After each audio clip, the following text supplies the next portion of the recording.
بسم اللہ الرحمن الرحیم۔ ہم نے اس سے پہلے نحو میں مرکب کی اقسام کے بارے میں پڑھا، جس میں مرکب ناقص اور مرکب تام، پھر مرکب ناقص کی ہم نے اقسام پڑھی تھیں۔ تو اس میں مرکب اضافی اور توصیفی، ویسے تو 4 قسمیں تھیں، منا صرف اور مرکب اضافی، توصیفی، مرکب منا صرف، اور ایک ہوتا ہے اور مزید میرے ذہن سے نکل گیا، ہاں مرکب بنائی۔ یہ 4 تھیں، جس میں سے 2 اہم ترین تھی مرکب توصیفی اور اضافی۔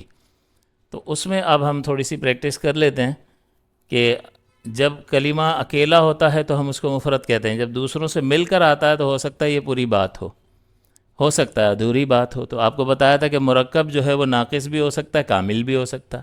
ناقص کا مطلب مکمل بات نہیں ہے، اور مرکب تام یا کامل کا مطلب جو ہے وہ پورا جو جملہ ہوتا ہے، پوری بات ہوتی ہے۔ تو ہم اب ناقص سے چلیں گے کہ 2 کلمات کو ملا رہے ہیں تو کیا بن رہا ہے۔ لہٰذا اگر ہمارے پاس یہ لکھا ہوا ہے کتاب اور اللہ، اب ہمیں نہیں پتہ اس کو کیا پڑھنا ہے، کیا لگانا ہے اعراب، اور ان کا آپس میں تعلق کیا ہے۔ یہ اگر یوں دیکھیں تو یہ اکیلا لفظ لہذا مفرد ہے، یوں اس کو دیکھیں اللہ، اس میں جلالت اکیلا لفظ مفرد ہے، لیکن اب دونوں کو ملا دیا تو یہ مرکب ہو گیا۔ اب مرکب جب ہو گیا تو یہ ہو سکتا ہے کہ پوری بات بتائے، جیسے زیدن، جیسے یوں لکھوں اللہ واحد، اللہ ایک ہے، تو یہ دیکھیں ایک کلمہ اور یہ دوسرا کلمہ دونوں مل کر مرکب بنے اور یہ مکمل جملہ ہے۔ تو 2 کلمات مل کر پوری بات کا فائدہ دے رہے ہیں، لیکن یہاں پر ایسا ہے یا نہیں ہے وہ ہمیں چیک کرنا ہے۔ تو کتاب جو ہے اس کو جب ہم دیکھتے ہیں ٹیکنیکل گراؤنڈز پر تو یہ ہے ایک اسم نکرہ اور دوسرا ہے اسم معرفہ، دونوں اسم ہے، یہ ایک چیز کا نام ہے، یہ ایک ذات کا نام ہے، دونوں اس میں یعنی اسم ہے اور ایک نکرہ ایک معرفہ۔ نکرہ آپ کو بتایا تھا کہ اس کا دائرہ بڑا وسیع ہوتا ہے، ہر کتاب کو کتاب کہہ سکتے ہیں، جو ذات معین پر نہیں بولا جاتا، ہر کتاب پر آپ کتاب کا لفظ بول دیں گے، تو اس کا مطلب کوئی معین کتاب مراد نہیں ہے۔ اور اللہ تعالیٰ، اللہ ایک اس میں معرفہ ہے، یعنی معین ذات پر یہ بولا جاتا ہے، ہر ایک پر نہیں بول سکتے، صرف اللہ کی ذات اقدس پر بولیں گے۔ تو ایک معرفہ اور دوسرا نکرہ ہے۔ تو جب اس طرح ہو کہ ایک معرفہ اور دوسرا نکرہ ہو، 2 کلمات آئے، دونوں مل گئے، ہم نے کہا یہ دونوں مل گئے تو اس کا یہ مرکب ہے، اتنی بات تو دونوں کے ملنے سے ثابت ہو گئی۔ اب یہ پوری بات کا فائدہ دے رہے ہیں یا نہیں دے رہے ہیں، اگر دیں گے تو کامل ہو جائے گا، یہی ہم چاہتے تھے، ورنہ ناقص رہ جائے گا۔ اس کامل کو تام کہتے ہیں، مرکب تام اور مرکب ناقص۔ اب یہاں جیسے یہ مرکب تام تھا اللہ واحد، اور یہ مرکب ناقص ہے کہ اس میں پوری بات پتہ نہیں چل رہی۔ اگر نکرہ پہلے ہے اور معرفہ بعد میں ہے تو ان میں تعلق ہوتا ہے، یہ مضاف کہلاتا ہے اور یہ مضاف الیہ کہلاتا ہے، اور اس کو ملا کر کہتے ہیں مرکب اضافی۔ مرکب تو ہم پہلے بھی کہہ رہے تھے 2 کے ملنے کی وجہ سے، اور یہ تعلق کی بنیاد پر یہ نیا نام اس کے ساتھ جڑ گیا، مرکب اضافی۔ تو اب جب مرکب اضافی تو ہوتا ہے تو اس میں مضاف الیہ ہمیشہ مجرور ہوتا ہے، یعنی اس پر کسرہ آتا ہے۔ یہاں پر کیا اعراب آئیں گے وہ اس سے پہلے والا کلمہ اگر کوئی لکھا ہوا ہوگا تو وہ بتائے گا، لیکن جب کچھ بھی نہیں ہوتا تو ہم ضمہ لگا دیتے ہیں، تو یوں پڑھیں گے کتاب اللہ، کتاب اللہ، کتاب اللہ۔ اور اس کی ایک اور، جب اردو ترجمہ کرنے لگتے ہیں تو اردو ترجمے میں یہ پہچان ہوتی ہے کہ کاکی کے اور راری رے کا ترجمہ آتا، لیکن یہ مرحلہ اس وقت آتا ہے کہ جب ہم ترجمہ کریں گے، لیکن اس سے پہلے اگر 2 کلمات لکھے ہوئے آ گئے تو ہم اس کو کس طرح سمجھیں، ان کا تعلق کس طرح سے بنائیں، اس کے لیے ہمیں یہ دیکھنا ہوتا ہے کہ کامن ناؤن ہے یا یہ پراپر ناؤن ہے۔ تو یہ کتاب کامن ناؤن ہے اور یہ پراپر ناؤن ہے، اور یہ دونوں مل کر آ گئے، اور کامن پہلے ہے اور پراپر بعد میں ہے۔ یہاں پر بھی ایک کامن تھا اور ایک پراپر تھا، لیکن پراپر پہلے تھا اور کامن بعد میں تھا تو وہ پورا جملہ بن گیا۔ یہاں پر اس کے الٹ ہے، لہٰذا پوری بات نہیں ہوئی، بلکہ اس کا ترجمہ بنا اللہ کی کتاب. تو آپ خود ترجمے سے غور کر لیں کہ یہ پوری بات نہیں بن رہی ہے بلکہ ادھوری بات ہے. تو یہ مرکب تو ہے کیونکہ ایک سے زائد کلمات ہیں، تو مرکب ہونے میں کوئی شبہ نہیں، لیکن جب ہم اس کو دیکھتے ہیں تو ہمیں پتہ چلتا ہے کہ ہاں مرکب ناقص ہے. تو یہ مضاف اور مضاف الیہ کی ترکیب ہے، اور ہمیں اعراب بھی پتہ چل گیا کہ مضاف الیہ پر کسرہ آتا ہے. اب یہ کسرہ میں کہہ رہا ہوں، یوں کہہ دیتا ہوں کہ جو تبدیلی کو قبول کرتے ہیں اعراب والی تبدیلی کو، اس پر کسرہ آ جاتا ہے. اب جو ذرا سمجھدار ہوگا، اس کو پڑھا ہوا ہوگا، وہ اعتراض نہیں کرے گا. یہاں پر ابتدا کرنے والے طالب علم کے لیے یہ تفصیل ہے، لہٰذا جیسے اگر میں کہوں دار المسلمین، اب یہاں پر یہ دار گھر نکرہ ہے اور یہ ال کی وجہ سے معرفہ ہے، تو نکرہ اور معرفہ جب ملے تو دونوں کا تعلق کیا بنے گا؟ مضاف اور مضاف الیہ.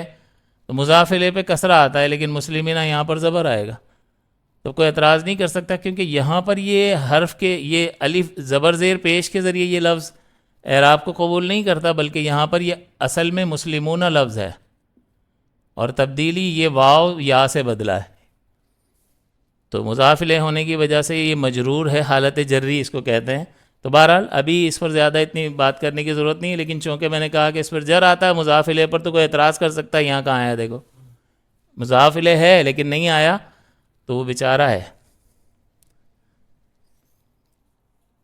وہ خواہ اعتراض کر رہا ہے. یوں اسی طرح آپ دیکھیں کہ اگر رسول اور اللہ لکھا ہوا ہے تو مفرد ہے مرکب ہے؟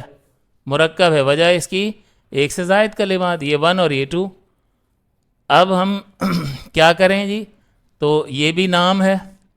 اچھا دوسری ایک چیز اس میں یہ بھی ہے کہ مرکب اور مرکب اضافی میں ایک اور چیز آپ کو بتائی تھی کہ دونوں ذات ہیں، یہ بھی ایک ذات ہے یہ بھی ایک ذات ہے. تو مرکب اور مرکب اضافی میں اکثر ایسا ہوگا کہ دونوں الفاظ ذات پر ذہن کو لے کر جا رہے ہوں گے، یعنی دلالت کر رہے ہوں گے، اس کا مدلول ذات ہوگا. اسی طرح یہاں پر بھی دیکھ لیں، رسول ایک ذات، اللہ تعالیٰ ایک ذات، اور یہ دونوں کلمات مل کر لکھے ہوئے آئے ہیں، یہ 1 اور یہ 2 مرکب ہو گیا. تو یہ مرکب ہوا، اس میں کوئی شبہ؟ کوئی شبہ نہیں ہے جی، یہ مرکب ہے. لیکن یہ تام ہے یا ناقص ہے، اب یہ ہمیں فیصلہ کرنا ہے. تو یہ نکرہ ہے، ہر رسول پر بولا جائے گا، اور یہ معرفہ ہے، اللہ تعالیٰ کی ذات اقدس پر بولا جائے گا. نکرہ اور معرفہ، اور نکرہ پہلے ہے معرفہ بعد میں ہے، لہٰذا یہ مضاف کہلائے گا اور یہ مضاف الیہ کہلائے گا، اور ان دونوں کے مجموعے کو مرکب اضافی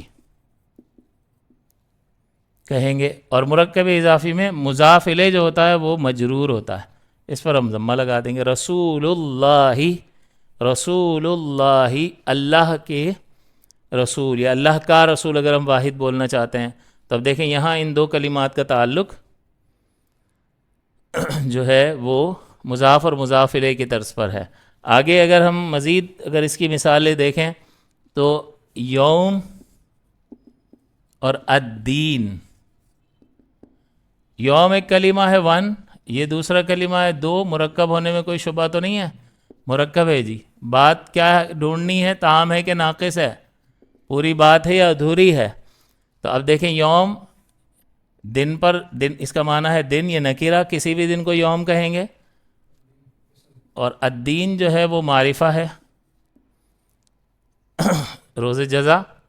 تو الدین، تو اب یہ مضاف ہوا یوم اور مضاف الیہ، اور دونوں کا مجموعہ مرکب اضافی ہوا، یعنی یہ مرکب ناقص ہے. دینی، یوم الدینی. اگر کوئی پوچھے کہ بھئی دینی پہ زیر کیوں آ رہا ہے، آپ کہو گے مضاف الیہ، اور مضاف الیہ مجرور ہوتا ہے. اللہ اس میں جلالت پہ کسرہ کیوں ہے، آپ کہو گے مضاف الیہ ہے. اس میں جلالت اللہ کسرہ کیوں ہے، یعنی زیر مضاف الیہ. تو یہ اس اعتبار سے تھوڑا سا ہمیں اعراب کی انڈرسٹینڈنگ بھی حاصل ہو گئی. نعمت اللہ، نعمت اللہ، دیکھیں 2 کلمات ہیں، مرکب ہوا، اس میں نعمت ہر نعمت کو کہہ سکتے ہیں، اور اللہ تو یہ نکیرہ ہوا، یہ معرفہ ہوا، لہٰذا نعمت مضاف ہے اور یہ مضاف الیہ ہے، اور دونوں کا مجموعہ ہے مرکب اضافی کہلائے گا۔ مرکب ناقص ہوا، یہ تام نہیں ہوا، اور ترجمہ کیا ہوگا؟ اللہ کی نعمت، اور اعراب